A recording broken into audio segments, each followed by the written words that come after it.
I will be your host representing the Alaska Zoo this evening. We're so excited you're here. Tonight we will be talking about tracking Southcentral wolves with Dave Saalfeld. So we are so excited for him to be here. We are pleased to have an amazing group and support system to support the content of this virtual lecture series. We have the Alaska Department of Fish and Game, U.S. Fish and Wildlife Service, NOAA Fisheries, the National Park Service, Alaska Conservation Foundation, Projects in Motion, and last but not least, Alaska Geographic. As a bonus this evening, Alaska Geographic is offering a coupon code and a virtual prize. So at the end of our time, there's one lucky winner that will be chosen for our prize this evening. As a registered participant in the series, the Wildlife Wednesday series, you have access to the coupon code AK Wolf Pack, and I will put that in the chat quite a few times throughout our time this evening. And that will provide you with a 10% discount on purchases at Alaska Geographic. I'll be announcing a prize winner at the end of our evening. One lucky winner will receive a wolf-themed gift bag. If at any time you would like to ask questions during our evening tonight, please go ahead and drop any of your questions in the chat. We will be hosting some question and answer time at the very end of our evening this evening. Marian is also a co-host this evening. You'll see her, she can wave for us. She is also going to be answering questions in the chat. So make sure if you come across any questions, please just type those in for us. We are really thankful for our speaker this evening, Alaska Department of Fish and Game Research Biologist Dave Saalfeld received his master's degree in fisheries from Auburn University and received his PhD from Stephen S. Austin State University, where he studied wildlife. So without further ado, welcome, Dave. Thank you. Thank you. Let me share my screen here. All right.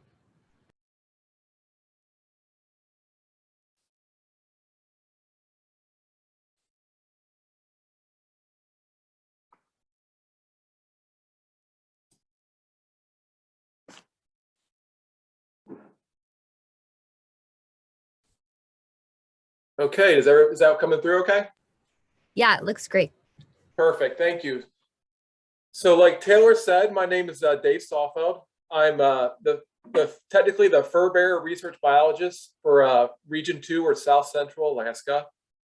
And what fur bearer research biologist really covers is any species that can really be trapped in Alaska. So some of the species I kind of highlight in research right now are lynx, wolverine, and what I'm talking about tonight, wolves.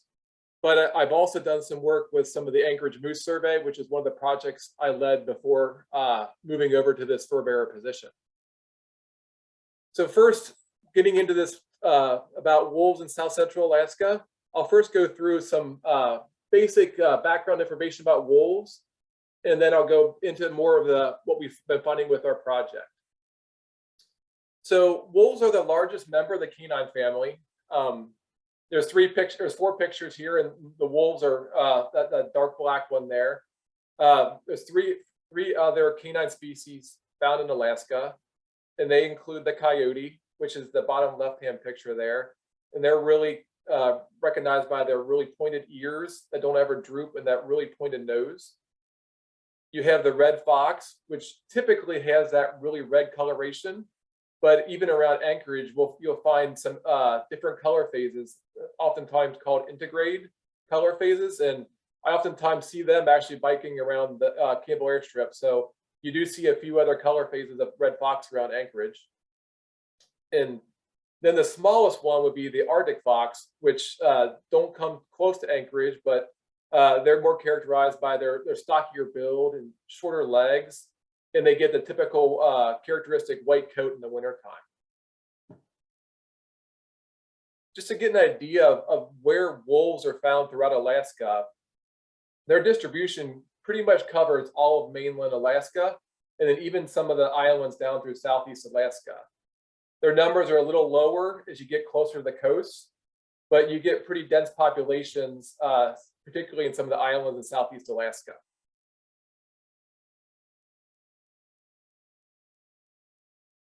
So size and weight of wolves, interior wolves are often thought to be the bigger bodied wolf, and they typically weigh between 85 and 115 pounds.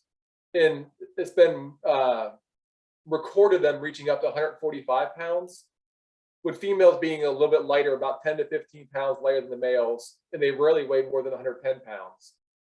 But just to give you kind of a comparison to what we've been finding with our study, given that we are targeting the older breeding individuals in the population when we're trying to capture them, so our average weight of captured wolves are right around 100 pounds, and that's pretty much average across wolves we've caught in Chugach State Park and the Kenai. And our males average around 107 pounds, with our largest being 147 pounds. And our females average 91 pounds, which, like I said, they average about 10 to 15 pounds lighter. And then the largest was 123 pounds. But take those weights with a grain of salt, because when you're capturing wolves in the wild using helicopter darting, you never know when the last meal has been. And some of those heavier wolves have a lot of moose in their stomach, to the point where when we take a blood sample, they have so much lipids from the moose meat that it actually congeals in the blood tube. So some of these weights could be off by 10 pounds or so, because that's how much they might gorge themselves in a sitting when they're eating a moose or caribou. And just wolves reach their adult size about 1 year of age.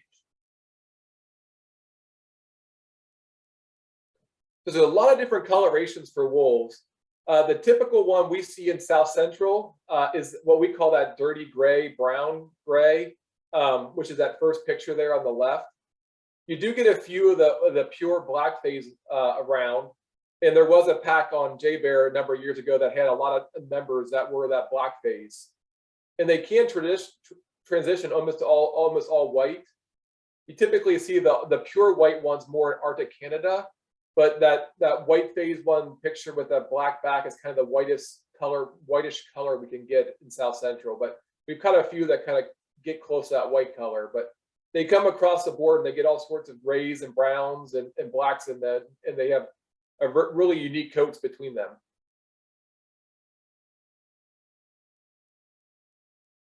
So when you're thinking about wolves and watching nature documentaries about wolves, one of the big things that always gets brought up is their social structure. And some of that's kind of changed from the older documentaries about wolves, where they used to talk about the alpha and the beta and how everything's set up. But as more literature and more advanced techniques of studying wolves have come along, they've kind of redefined the social structure for wolves. And now particularly with using genetics, it's more people believe is most packs are breeding male and female and just their pups. So you don't usually have any outsiders that are not genetically related within a pack. Pack members can be pretty diverse with age groups. Typically the younger ones will stay in the pack for a few years. And with our study, typically like on the Kenai, we usually see pack individuals stay with the pack till about 2 to 3 years old, and maybe a little longer for females. But right around that 3 years of age, you typically see a male wolf leave the pack and start trying to find his own mate and try to start his own pack. Some of these facts are straight from Alaska Department of Fish and Game, and they're some of the wolf studies over the years. And throughout Alaska, the average pack size is about 6 to 7 animals. And packs of the size of about 20 to 30 wolves sometimes occur, but that's pretty large for a wolf pack, especially in Alaska. And to get to that size, typically they have more than just the one breeding female in that pack. And that way they can produce 2 to 3 litters of pups and kind of increase the number pretty quickly. In most areas, wolf packs tend to remain within a territory, and they basically will have very little overlap between these territories, and they will defend it against neighboring packs. And this is something I'll talk more about later on, because there's some unique things that we're finding in Southcentral that kind of go against the literature and what other studies have found with how defensive and how rigorous they really keep their territory boundaries.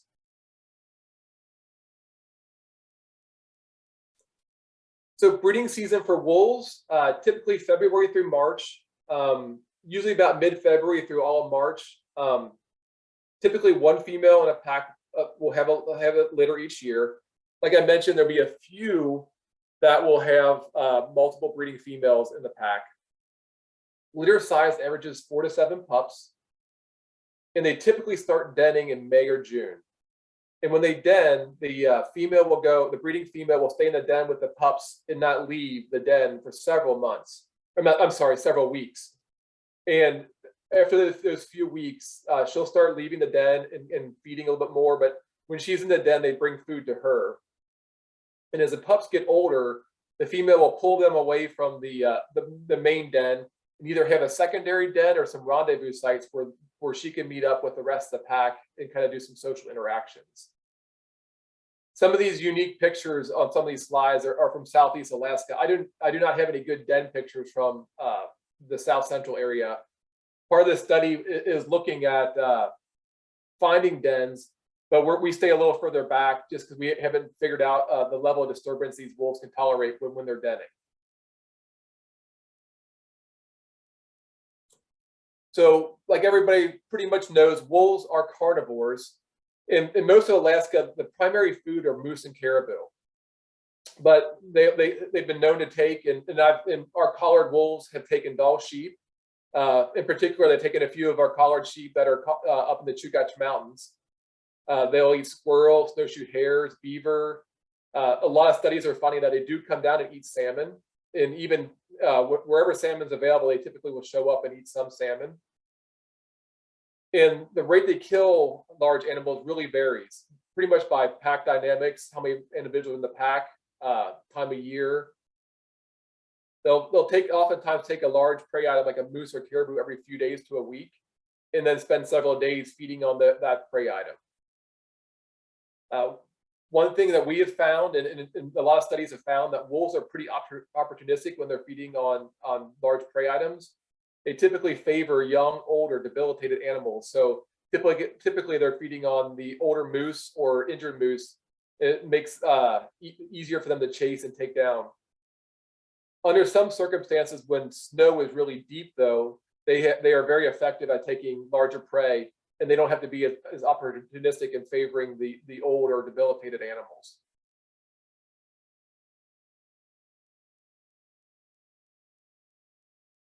So just about some demographics of wolves. Despite them having a really high birth rate with up to 7 pups a year, wolves rarely become abundant because they have very high mortality rates. In much of Alaska, the major sources of mortality include predation by other wolves, typically in defense of territories, or like a young male dispersing into a occupied territory, and that pack will kill or chase off that intruding wolf. They are open for hunting and trapping throughout Alaska. There are some diseases wolves can get, but typically they do not cause mortality, and typically disease is not a major cause for low levels of wolves or low population densities out there. Like I mentioned earlier, a lot of cause of death for wolves is when they're defending their territory from other wolves. And that's really noticed in interior Alaska. I know some of the big studies in Denali National Park have found that a lot of their collared wolves' mortalities are associated with wolves defending their territory. And dispersing wolves, which are wolves that leave their original pack territory and try to find their own, are really common. They're typically young adults, typically young males, but they really find little suitable habitat in Alaska, and because that most territories in Alaska are already occupied by other wolves. And I'll show some more detailed data about that later on to kind of further back that up. So based on Alaska Fish and Game's estimates, there's an estimated 7,000 to 11,000 wolves in Alaska. They are currently now found nearly through all their historic range. There were some areas where wolf numbers were reduced, particularly the Kenai. They were presumed extirpated in the early up into the 1960s. So they didn't really recolonize to the 1970s on the Kenai. Wolves are considered common over much of the state when, in respect to being a carnivore, and carnivores usually are not as high densities as game species. Their highest densities occur in Southeast Alaska, in particular, some of the islands like Prince of Wales Island, where they can really have a high density food source like black-tailed deer. Wolves are their lowest densities in the western and northern part of Alaska, particularly, on the North Slope. And although the wolves have distributions remained relatively constant at recent times, their abundance is influenced by harvest levels, diseases, and prey availability. So how do we track wolves? There's a few ways to track wolves, and there's in different states do different things with tracking wolves. So you could do what's called a track survey, where you could be on the ground or in an airplane, and you're looking for the number of tracks you cross in a sampling area, and that helps get you an estimate of how many wolves are out there on the landscape. Other ways to count wolves is called aerial minimum counts. It's where you fly in a plane and you basically try to cover as much ground as possible and count as many wolves as you can find. In some areas where habitat is really dense, you could do what's called a howl survey, where somebody who's really good at howling can try to get the wolves to respond, or you could play a recording and you can kind of try to count how many animals are responding. However, the easiest way for a large-scale population study is to actually put collars out there. And that's what I'm about to dive into now, is more of my particular study that we started in 2017 in Southcentral. So this project, the way Fish and Game sets stuff up is we truly try to have a research biologist, which would be myself, and the local area biologist, who's Jeff Sellinger, kind of head these projects. It gets local involvement in a big research project. So Jeff and I spearheaded this project back in 2017, and we started in Kenai and kind of expanded into Chugach from there. So like any big project, there's a lot of people that are collaborating on this project and take out decent chunks of what we're working on. So we have a person, Ori, who works on our databases and gets all our mapping stuff for us. Thomas McDonough, who flies a lot of surveys for us and investigates wolf predation events for us. There is one grad student on the study, Danner Shreve, and his advisor is actually my old advisor, Warren Conway. And then we have participation and collaboration with the Kenai National Wildlife Refuge, and our main collaborator is Dominic Watts. Some of our genetic stuff is being run by the USGS Molecular Lab. And then we are collaborating with Jay Bear and doing some work on base there in our main contacts Colette there. Hey, Dave, there's a question in the chat box. And Sure. the question is, have any wolves in Alaska been relocated to other states or countries due to the territory limitations? So I know most of the time the relocations were from what I remember.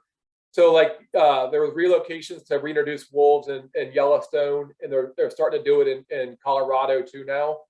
And most of those were Canadian wolves, and particularly just because southern Canada has more similar habitat to the lower 48 that we have up here. It doesn't mean that they haven't done it, but I'm not familiar with any relocations. We have moved them around in Alaska. The Kenai population of wolves, when they were growing in the early 2000s, had a really bad lice problem, and they did relocate wolves from Glen Allen to the Kenai to try to add some new genetics in there to try to alleviate the lice problem. So there is some movement in Alaska, but typically now we don't do a lot of moving of wolves. Thanks, Dave. So a little background about this particular study. So wolves occurred in low densities throughout Southcentral in the early 20th century, but wolves were considered completely extirpated in the mid-1900s from the Kenai Peninsula. And that was likely due to large fires and the use of poison at the time by trappers. The first wolf was spotted again on the Kenai in 1961, and they were considered recolonized in 1975, with harvest beginning again in 1974. 14C, which is, I'm using these as game management units, but Unit 6 is the Prince William Sound area. Unit 7 is the Kenai Mountains. 14C is the Anchorage area, and Unit 15 is the main part of the Kenai outside the mountains. So 14C, the Anchorage area, also had low wolf numbers, but they never were considered extirpated in this area.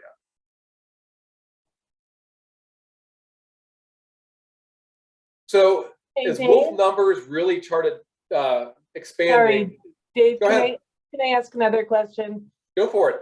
Yeah, so the question is, hi, Erica. Any chance of a state lab like GCL at ADF&G getting to help with genetics? I hear they do good work. Well, we have been collaborating with them on the Anchorage Moose Survey. That's something I actually will be presenting later on as a public presentation in end of March. And I've actually given it to the zoo a few years ago. And that's a big public citizen science assisted project getting at how many moose are in Anchorage. And they've been very helpful in running the genetics for them.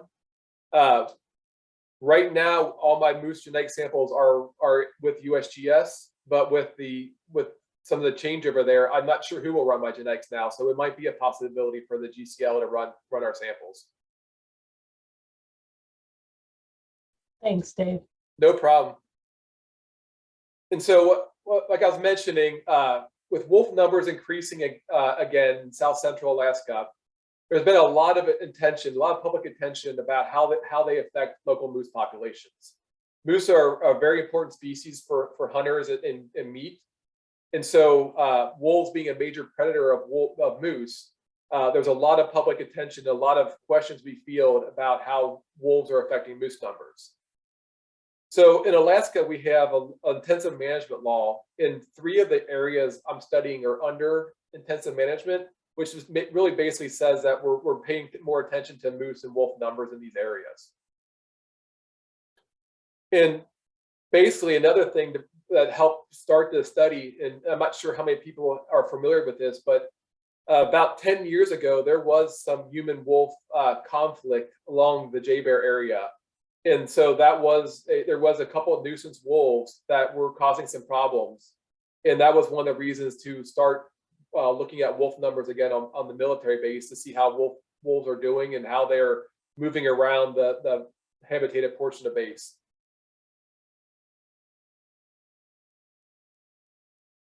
So I mentioned there was intensive management, and that's technically there's nothing active in any of my areas.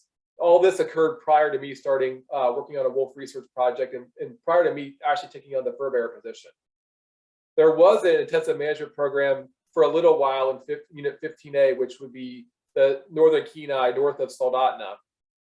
And it was, they harvested 3 wolves, and it was a real small control area. And after trying that out, they realized it was not worth the effort, and they closed that intensive management program and let that expire.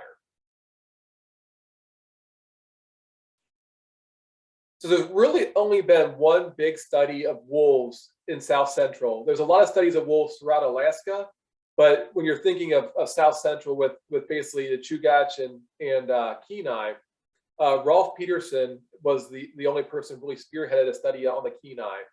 And he's really well known in the wolf world. He is one of the most published and well respected wolf biologists out there. He's one of the main people who did a lot of studies of wolves on Isle Royale in Michigan, and so he's got a lot of experience, and he had a large scale study on the Kenai for a number of years. And what they did was they followed 3 to 7 wolf packs for 5 years, and they estimated about 11-20 wolves per 1,000 kilometers squared. And just to kind of give you an idea of what we're seeing now, we've flown a few minimum count surveys, and that was back basically 10 years ago, and we found a few less wolves, but about 9 to 11 wolves per 1,000 kilometers squared. However, one big thing that's changed since his study to now is moose numbers have really kind of changed throughout the Kenai. There's been a number of fires recently, but there was a long period there where 15A and 15B had not had a fire. They recently had the Funny River fire and the Swan Lake fire. And between those two fires, we probably should see a lot of good regeneration in a number of years and really see moose numbers change. But prior to that, we've had a lot of declining moose numbers in those units, and that could be a reason why there's less wolves we're seeing today. With all the interest of how wolves and moose are interacting, we basically started the study in 15C, which is around Homer, in 2017, and then in 2019 we expanded to all South Central. Well, what we consider South Central, but basically Kenai and Chugach Mountains in the 2019.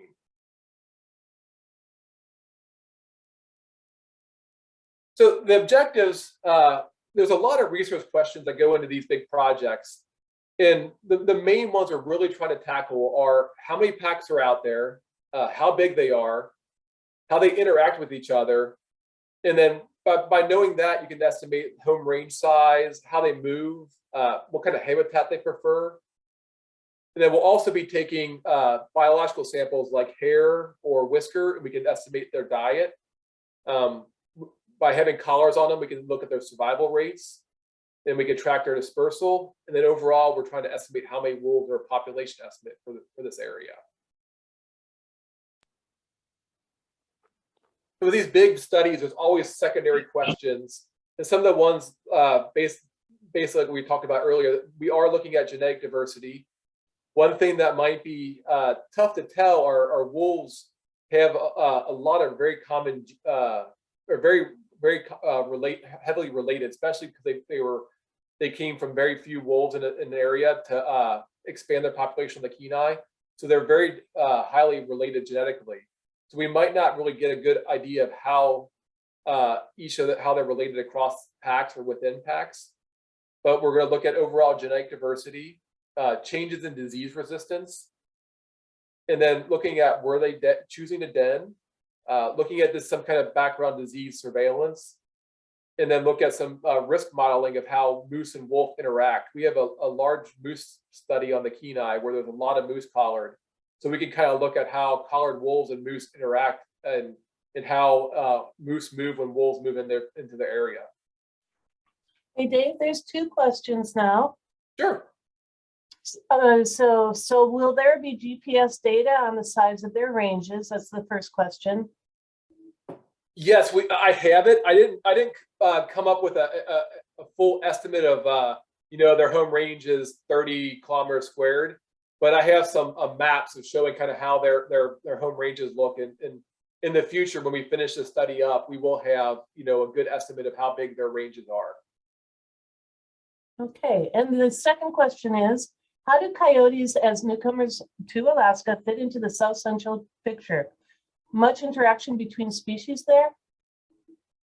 So this is just from me observing stuff from the air, because I spent a lot of time in the air tracking wolves. And what I really see is I've seen a change in the Kenai. I've seen wolf numbers staying relatively consistent or stable. Coyote numbers have come up, but I've seen fox numbers go down on the Kenai. And when we're flying, we typically you could oftentimes find a wolf kill or an animal kill. It's not always a wolf kill because oftentimes wolves can scavenge too. So when we fly around, we can find a big flock of eagles and ravens coming into area, and we can kind of circle and see what's coming in. And typically, you see the wolves will come in first, and then the coyotes will sneak in after the wolves have had their fill. So they definitely the wolves do not let coyotes around when they're feeding, but the coyotes definitely try to get in there and get their share of a kill. Thanks, Dave. So this is just kind of a quick map of just kind of study area, just to kind of give you a little bit more information where we're studying. So we have the Anchorage area in Joint Base Elmendorf Richardson. which is kind of our one main study area up here. Then we have the 3 units I've been talking about in the Kenai. So we have the northern one, which is 15A, which is everything north of Soldotna, basically. And that area is where moose numbers have been relatively low for a number of years. And these 3 units in the Kenai give us a real nice comparison between moose densities and how wolves interact, because 15A has very little low density moose right now. That could change with that recent fire. 15B has moose numbers just coming up, and that's the area north of Testamina there, which is the big lake you can see outlined in black there. And that the moose numbers are coming up there currently, and moose numbers are increasing. And that a lot of that could be because of the Funny River fire. And then 15C has the lower unit there, the southern unit near Homer. That unit's had the highest moose numbers in the Kenai, and they're still high from a few burns that were 20, 30 years ago. So good comparison of moose densities, and then also about harvest pressure. The Kenai has a lot of trapping and harvest pressure, where near Anchorage they do not. So it gives me a really nice comparison of moose densities and harvest pressure for studying wolves. So how do we catch wolves? The easiest way and the most effective way is helicopter darting. So we will get up in the helicopter and we'll find wolf tracks and try to find the pack. Our goal is to try to collar the 2 breeding individuals of each pack. And that's not always the easiest thing to do, because a breeding female will be very close to the same size as a subadult 2 to 3 year old male. So when you're trying to push them out into the open to dart them, we get confused. I mean, you cannot tell male versus female very easily from the air. So we get a lot of young males in our sample size. We'll use fixed wing aircraft too to kind of cover a lot of ground. Wolves are not at a super high density, so we need to basically cover ground to find them. Once we mobilize them with dart guns, we collar each one with a Telonics iridium collar. And with this new technology nowadays, these collars, I get wolf locations sent to me, to my computer, emailed to me every 2 days. So I get basically up-to-date locations of where each collared wolf is at on a regular basis. And all that gets dumped into a database, and I can basically map them day to day and know where each of the packs are at. While we have them immobilized, we'll record weight, sex, get biological samples like tissue, hair, blood.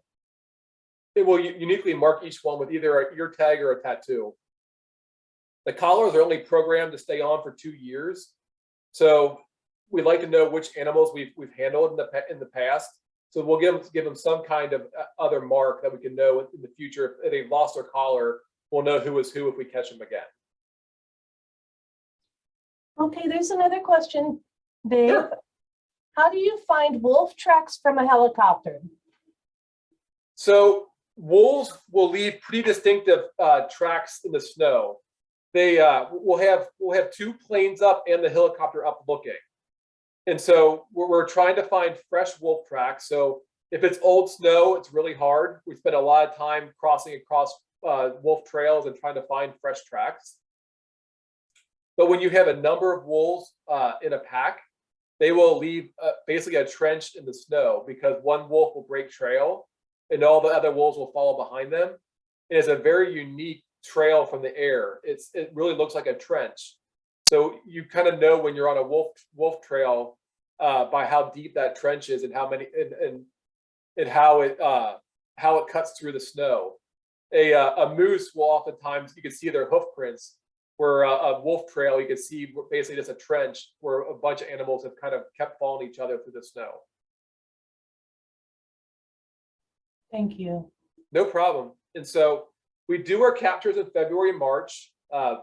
Try to do it, early March, because we've had, a lot of melt lately in late March. The best is fresh snow. Last year on the Kenai, with all the snow they had, capture conditions were perfect. Snow was up to my waist in most spots, and wolves had a tough time moving, so it was a lot less stress on them and a lot easier for us to capture them. I should mention we do a little bit of ground trapping for wolves, but that's pretty much only done on jay bear because of the really thick tree cover down in the lower part of jay bear. And we will use padded footholds to catch a few wolves. And we've caught 3 doing that technique, but most of our wolves are done with helicopter darting. So we started the study in 2017 and really expanded in 2019. And this will keep going for a number of years to really get a long-term look at how wolves are doing and how their numbers change over time. The collars were originally deployed with a 4-hour fixed rate, which means I would get a GPS location every 4 hours. And then they would be remotely dropped off after 3 years of them wearing it. One thing we learned, though, is that wolves are tough on equipment. When you have other members and pups that will chew on your collar, no collar can last 3 years. So we were constantly having to recapture animals after 2 years. So we felt like it was a lot more worthwhile getting more data. So we changed our fixed rate to get a location every 2 hours and have the collars drop sooner.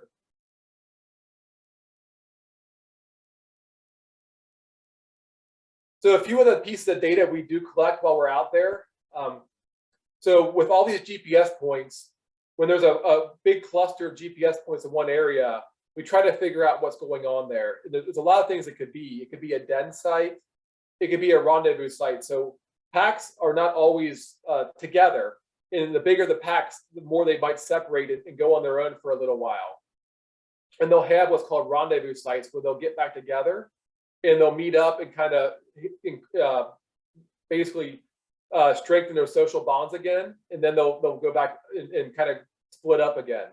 Particularly in the summer, this happens more often, where in the summer, you very rarely have the full pack together. And you also will get clusters around kills. When there is a wolf mortality, we'll try to fly in and see what caused it. And then we'll get as much biological samples and genetic data and diet data from these carcasses.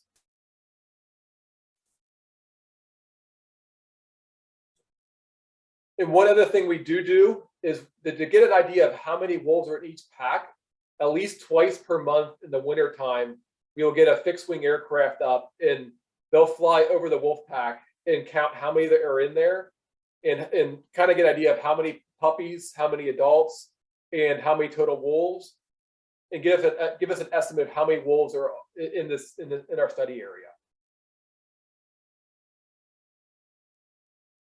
So to kind of dive into our data, so far since 2017, we have not done our captures this year yet. Those were coming up mid-February. We've captured 99 wolves in the Kenai. That's 86 unique wolves and 13 recaptures. That's to change out collars or collar failure. More males and females, 48 males, 38 females. And then we have 10 wolves we captured near Anchorage. And then we caught 6 males and 4 females. And that graph there on the side kind of gives you an age distribution. And estimating wolf age is very difficult. You're really basing it off of a few factors: body size, teeth wear, how the pack is, what the pack looks like from the air. And teeth wear is a good way of just getting you a rough age group. So you can see a majority of what we catch are what we consider subadults, 2.5 and younger. And those are also what make up the most members of a wolf pack. They're the ones that are still in the pack before they venture off on their own. As you get the older size ages, those are typically the breeding individuals. And you can see we get a lot fewer of those, but there's only 2 of those in each pack, typically.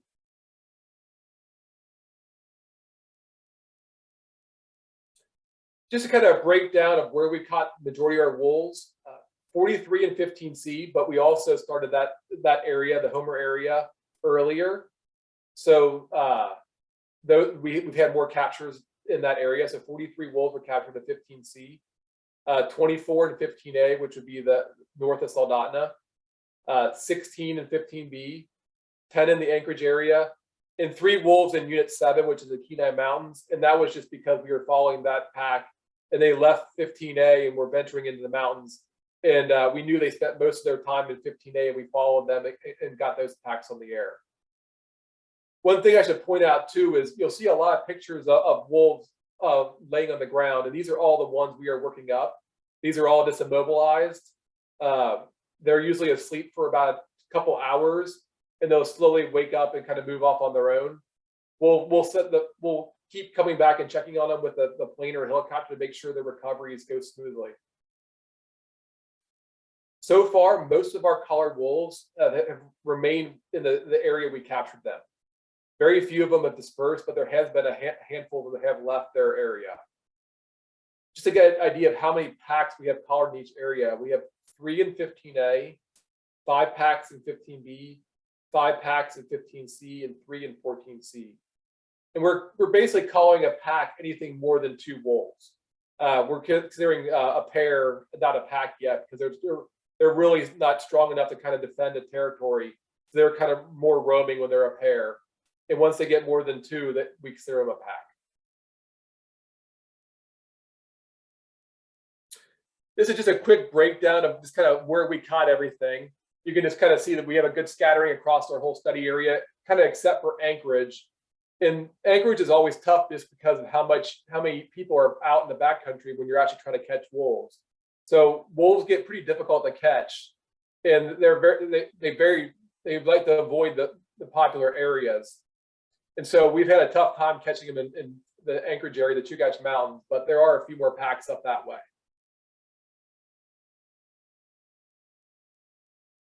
So just to get an idea of population dynamics, so far on the Kenai, we've estimated that there was 82 wolves in our study area, which is that area in black. That's 13 packs, 3 pairs, and 6 singles. Then that's based on an April 2021 survey. That comes out to about 8 or 9 wolves per 1,000 kilometers squared. Pack size ranges from 3 to 14. 14 is our largest average. 15A has more singles and pairs, which could also be indicative of the fact that they have a lower moose density. The largest pack size we saw was 17 wolves, but there was a biologist who was flying a moose survey in 2018 that counted 21 wolves in a line cutting through the snow. So I'm not sure if that was the same pack as the 17, but our highest count was only 17 when we flew our surveys. Anchorage, we're still gathering data, but we're getting closer to be able to have some of these numbers for the Anchorage area. This is kind of just give you an idea of some of the stuff we're looking at. And this is the 15C game management unit, which is the area north of Homer. And it's between Homer and Tustamino Lake. And we have 5 collared packs in that area. And we track these, and you see like the Anchor Point pack, which is in blue, has stayed at 3 wolves the whole time since 2017. The Nanilicek pack has decreased from 11 to 3. And the Anchor River pack in orange has decreased from 16 to 8. But a lot of these numbers are not factoring in the current year. And so recently we've been flying, and the Anchor River pack is up to 14 or 15 members right now. The Fox River pack, we do not have any collars right now, so I don't know their up-to-date number. And the Boyer Lake pack is in red, has stayed the same. So wolf numbers will jump around pretty dramatically from year to year, and it really depends on how many pups they have and how good the survival is for their pups. So just to give you an idea of the harvest on the Kenai, they average about 25 wolves a year harvested in the Kenai, and that's for the whole peninsula. And the orange gives you an idea of how many of my collared wolves have show up in the harvest. In the first couple of years, it stayed around 20%, but as you add more collars out there, and I'll show you by the next slide, that your percentage of collars in the harvest will definitely increase. And that last year in 2020 is an anomaly right now because we don't have all the data from all the harvest yet. So even though all the harvest shown is all collared animals, the harvest was probably around 25 animals, and it'll be very similar to the previous years. A question popped up. Is this a Okay. good time? Yeah, go ahead. Go right ahead, Marion. Okay, so the question is, are the pack size fluctuations due to their prey changes or the pup mortality? So it's a little bit of both. I think there is so the big pack, the 17-member pack, they and I'll show this in a second. They had a lot of puppies one year, so they probably had multiple females that bred that year, and they had, I think it was 10 or 12 puppies that year in 5 sub-adult and adults. So as those puppies got older, they dispersed. And that pack, if they didn't have a lot of pups the next few years, the numbers wouldn't be as high as that 17. Or if that female left, the other breeding female left the pack, they might only having one set of pups that year. So some of the breeding ecology plays into how many are out there. And there's also the dispersal factor. And then there is, I don't have the hard data yet, but I do think moose numbers in 15C are decreasing or not as high as at least they used to be. They're still at a good level, but they're not as high as what they once were. They're still in a level that we want them at for management wise, but they aren't as high as they were, say, 10 years ago, which could also be driving wolf numbers a little lower. Thanks, Dave. So, no problem. And just to give you an idea of how many collared wolves we have out there versus what's harvested, you can see each year we get about 20, 25 collars out each year. So even though we lose some with mortality and through harvest and the natural mortality, we keep increasing our sample size each year. And so by this past year, we had over 50 wolves on the air at one time on the Kenai.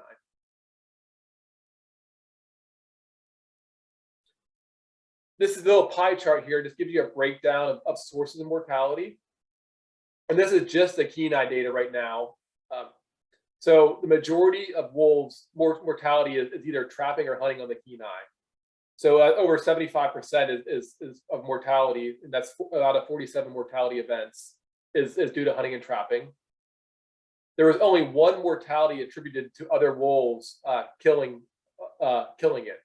And that's something I really wanted to highlight, because any other study, a major source of mortality is other wolves killing each other. So to only have one is either a sign of good prey densities, or that potentially that they're so highly related that they're a little bit more tolerable of each other, and they don't defend their territories as much. But likely prey densities are driving the lack of defensive territory and lower wolf-caused mortality.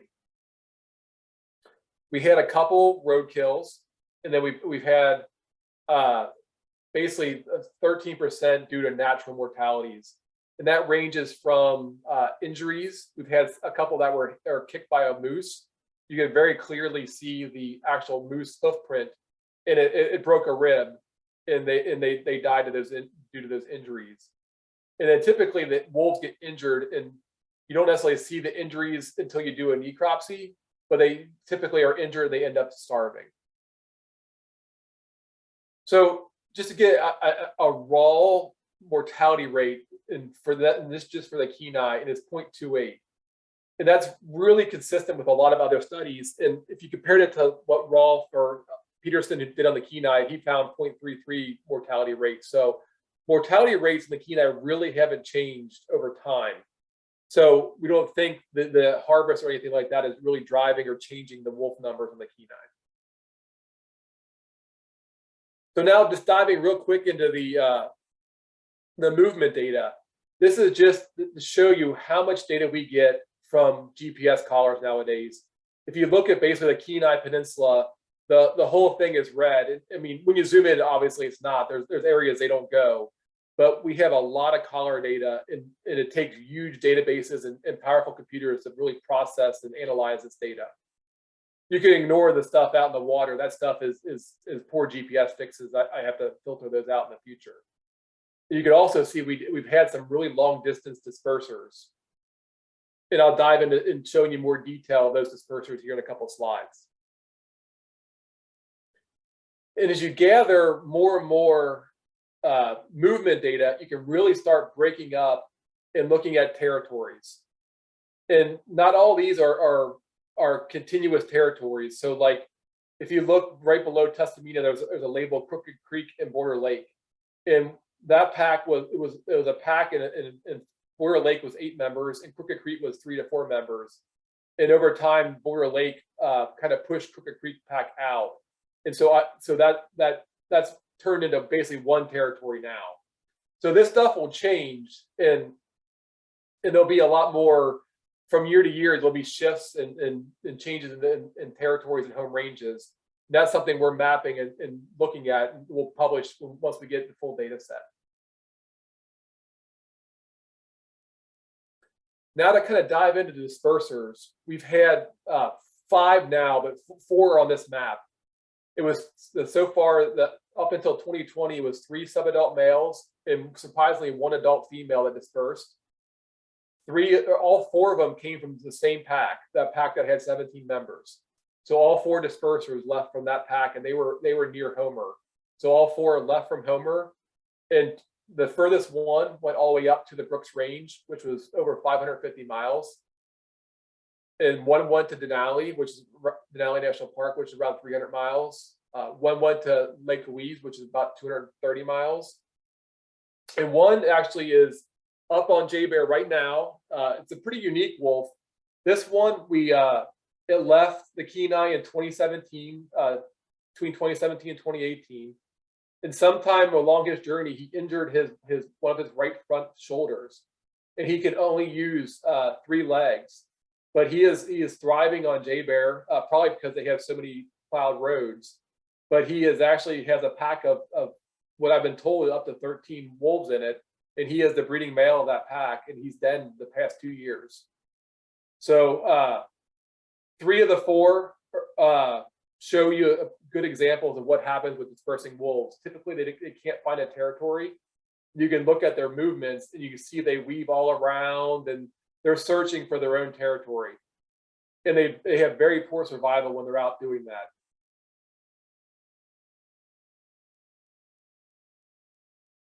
And this is just to highlight that adult female that went all the way up to the Brooks Range. When she left, you can see that she didn't spend a lot of time meandering until she got up to the Brooks Range. You would typically see a lot of crisscrossing and going down a drainage and cutting back. And even though there is some curve to her movement, she spent very little time going from basically the Kenai all the way up to the Brooks Range. And she spent all summer up there until she was harvested, getting a little too close to one of the native communities up there. One thing, just real quick, that just kind of point out one of the things we're looking at with all this GPS data, when we can map and look at like a cluster of points. And these cluster of points I've mentioned a couple of times can be a kill site or a den site, and the more times they come back to it, especially in the summertime, pretty much shows it's a den site. And these green dots are just kind of ideas of showing you that they're the sites that they come back to a lot. They're either a den or a rendezvous site, or a spot that the wolves spend a lot of time at. And one thing you can look at with these collars, and that's this graph here at the bottom, is with a breeding female, when you have her on the air, about mid-May, when her collar disappears, she went into the den, and her last location typically is where the den site is at. So it's a good way with these collars to actually identify another way to identify where den sites are at.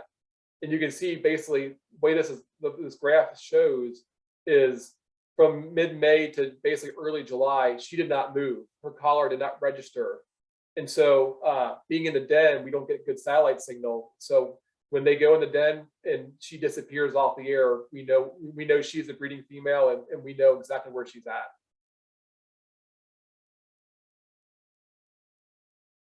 So just to kind of wrap this stuff up, our preliminary estimate population density is a little lower than what Rolf Peterson found back in the 1970s, but 9 wolves per 1,000 kilometers squared, and that's been pretty consistent with the Kenai aerial surveys prior to this study.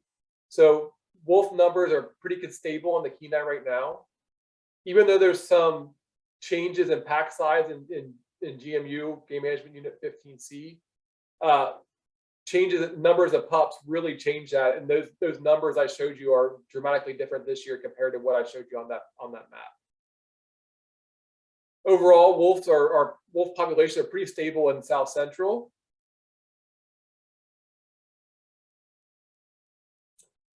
Like I mentioned too, that the mortality rate is very similar to the previous study. So there hasn't been really a change in mortality rate. There's a slight drop, but when you really dive into statistics, 33 versus 28% is basically the same thing.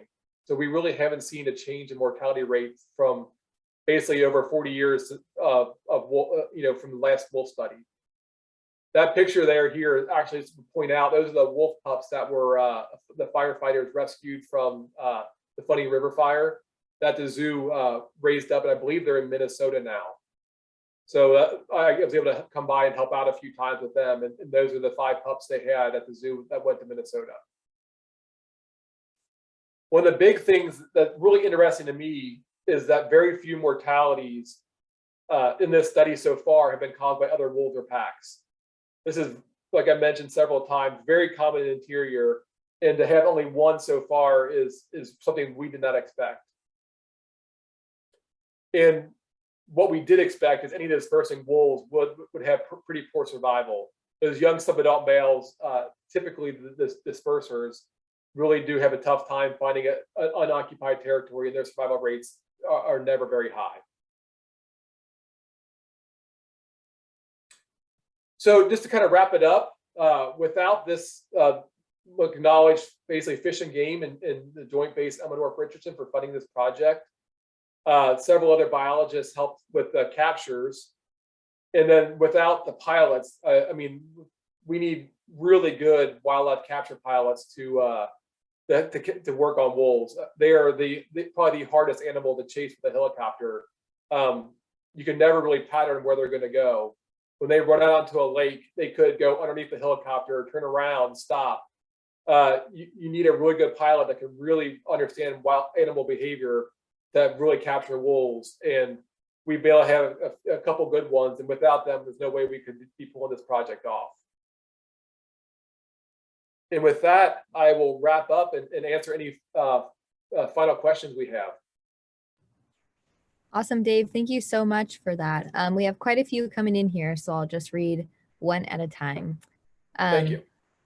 Do you have any data on packs outside of Alaska that are comparable to the study you're doing? So there is some in the published literature. There are studies throughout Yellowstone and in the lower 48. There's a lot of papers and research projects in Minnesota and northern Michigan, and then through Canada too. So I didn't pull in all that to kind of get a bigger perspective. I kind of just kept it narrow for this talk. But there is a lot of wolf studies out there. In the final workup, we'll be pulling a lot of existing stuff out there and kind of put how South Central stacks up in context and kind of give a good comparison when we finally wrap this up. Awesome. All right. Thank you. Next question. Can you speak a little more on wolves in the Anchorage area? How many are there? Sure. So we have 2 collared packs near Anchorage right now, and we call them based on basically where we caught them. We caught one pack on North Coast, and that pack is somewhere between 8 and 13 wolves. I've only seen 8, but one of the conservation officers out there thought he counted 13 one time when they crossed the road. So that's a pretty large pack for the Anchorage area. From looking at all the past studies, 13 is a really big number for being that close to town. They do not really basically go close to the human habitation. They spend a lot of time working north of Eagle River on Jay Bear.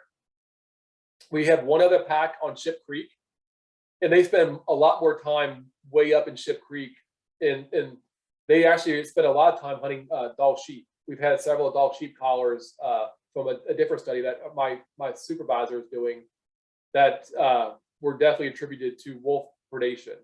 So the wolves are staying up high in the mountains and further back in Chip Creek. But there is I'm not sure if this has ever made it out, but when I first started, there was, my predecessor did a wolf study on Jay Bear for just a couple of years, and they didn't get a lot of data, and they had one wolf collar that died but was still on the animal.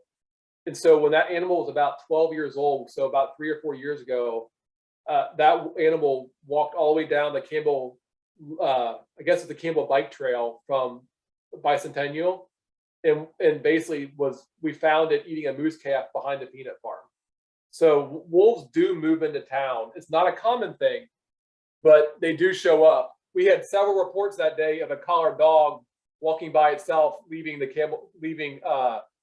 the bike trail, going back to Bicentennial. So a lot of people passed it and just walked right back to Bicentennial and never came back into town again. So wolves are around, but they definitely shy away from people, and they definitely are not super close to Anchorage.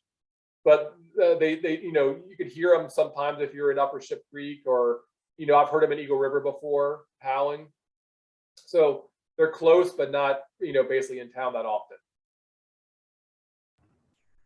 Wow, that's amazing that they're so close. That's cool. I never knew that.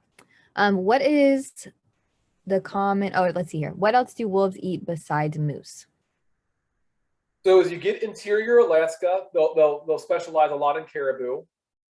I saw a really fascinating pack hunting mountain goats one time up in the Kenai Mountains.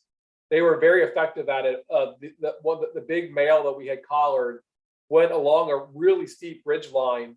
It actually scared the mountain goats down to the rest of the pack.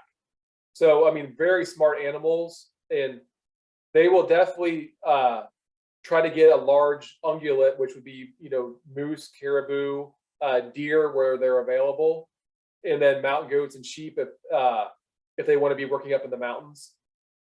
I mean, wolves are not, the wolf densities are not usually that high really in that steep terrain, but some packs do really well up there, and there are some packs that will be mountain wolf packs that will hunt sheep and goats.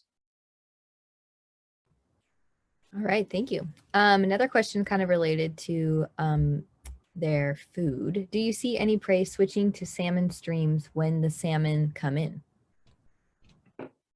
So in the summer, it's really hard to pattern what wolves are eating. The pack will split up a lot and they'll be off on their own. And so the only way to really get at what they're eating in the summer is what's called stable isotopes. And then what we do is we pull some hair in a whisker, and what we find, the isotopes we find in that hair and whisker tell us what the animal has been eating when they were basically growing that hair or that whisker.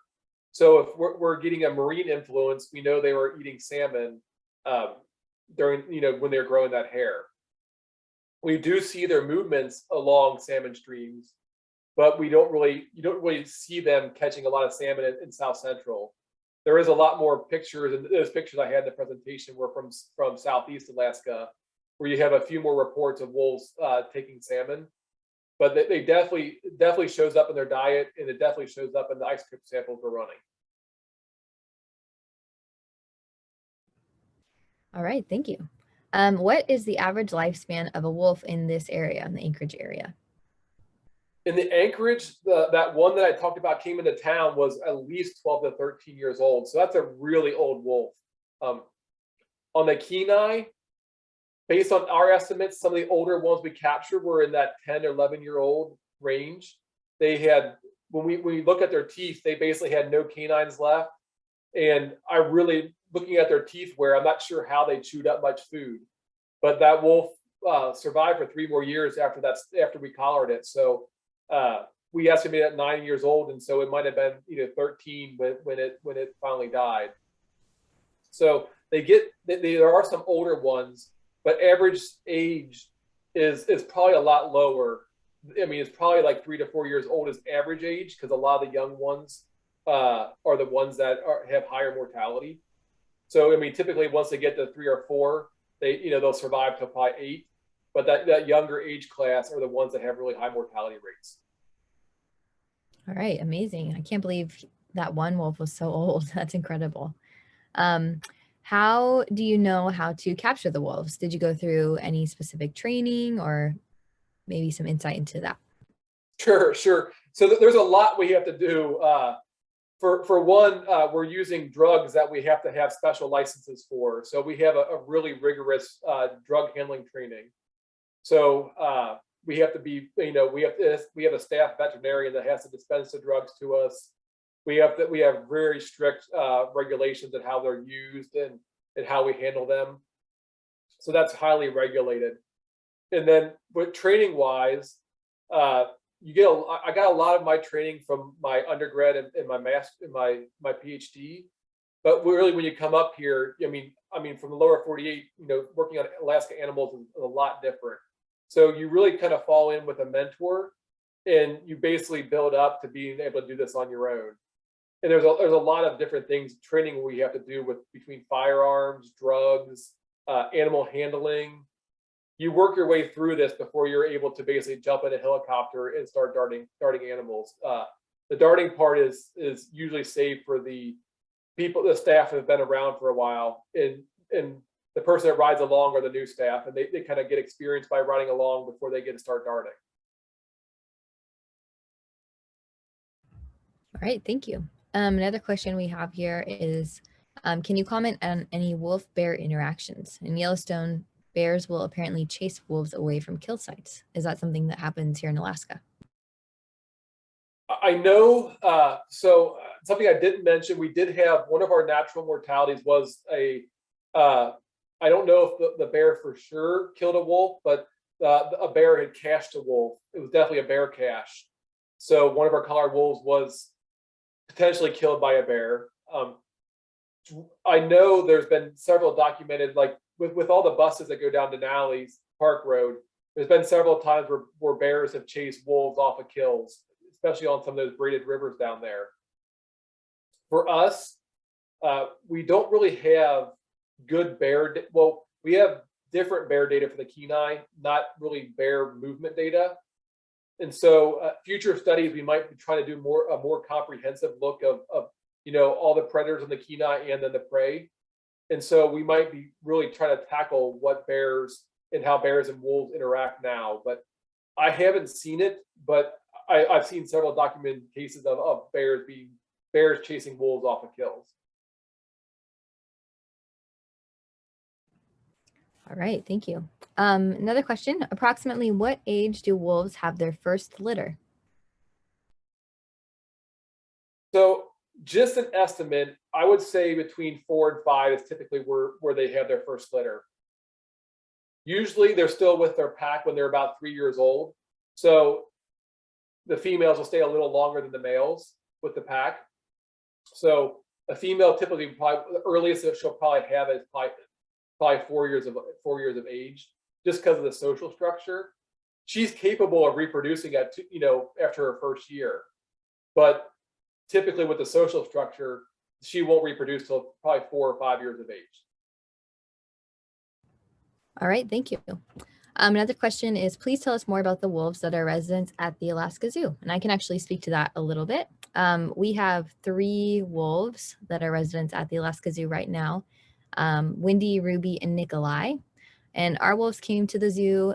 They were 2 weeks old when they arrived through an effort between the zoo and Alaska Department of Fish and Game. We worked together to remove the litter. There were 6 of them originally that came, and then they were taken as pups from a den site near McGrath and brought to the zoo. So we have Windy, Ruby, those are both our females, and then Nikolai. Another question we have here, maybe this will be our last one because we're a little bit over. Did the female disperser that went to the brooks follow the pipeline or possibly the Hall Road? She did spend some time on the Hall Road, yes. She almost went through, I believe what's that pass up there, Antigum Pass? So she almost went through that pass. So she did spend some time on the Hall Road before she turned around and started heading more west. So her whole path was not along the Hall Road, but she kind of cut up the valley and then cut over to the Denali National Park area, and then kind of cut back over towards the Hall Road, and then went up to Antietam, and then started meandering from there. All right, thank you. We have two more. Dave, do you have time for just two more? Yeah, all right. No problem. What age do the wolf pups learn to hunt?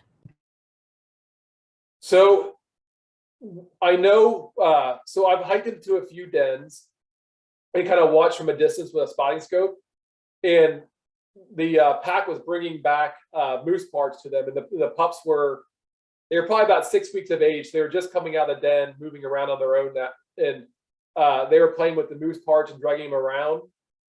So they were definitely, learning to eat some meat, but they were still nursing plenty from the mother. They probably don't really start hunting until their first winter. And typically, even when they're hunting, they don't keep up with the main members of the pack, the older members of the pack. So when we're following them with an aircraft, usually the leaders are the older ones. Well, always the leaders are the older ones, and the pups are oftentimes way behind them.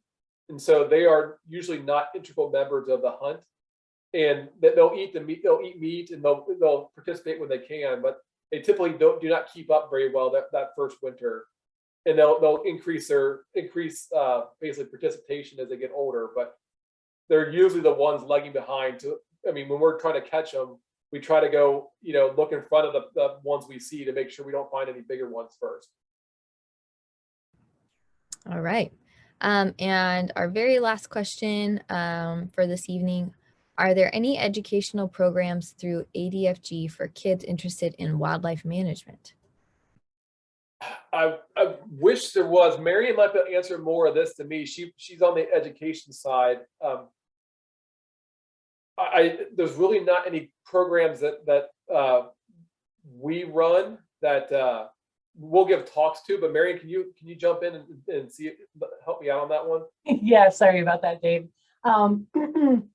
We do have some educational programs about bear and wildlife safety that Tom Griffin, who is actually on here, he goes to the schools to give presentations, but that's not really about wildlife management necessarily. This is Anne Marie. Anne Marie, would you be able to send me your email address so that I can do a little research on this of maybe some other things that are going on? Maybe type it in actually, I can give you my email address and you can just send me the question. And I'm going to put it in the chat. All right, awesome. Thank you, Marion, for answering that final question. We have a lot of things here in the chat, Dave, from our viewers this evening. Thank you so much for everything that you presented this evening. We're so grateful that you got to come on and share your research with us. I know I learned a ton, and just looking at the chat and the comments, I know tons of people learned a lot as well. So I'm going to announce the winner of our wolf bag given out by Alaska Geographic. So I'm going to choose a random number. Let's enter it in. All right. Let's see, number 10. So let me count down here.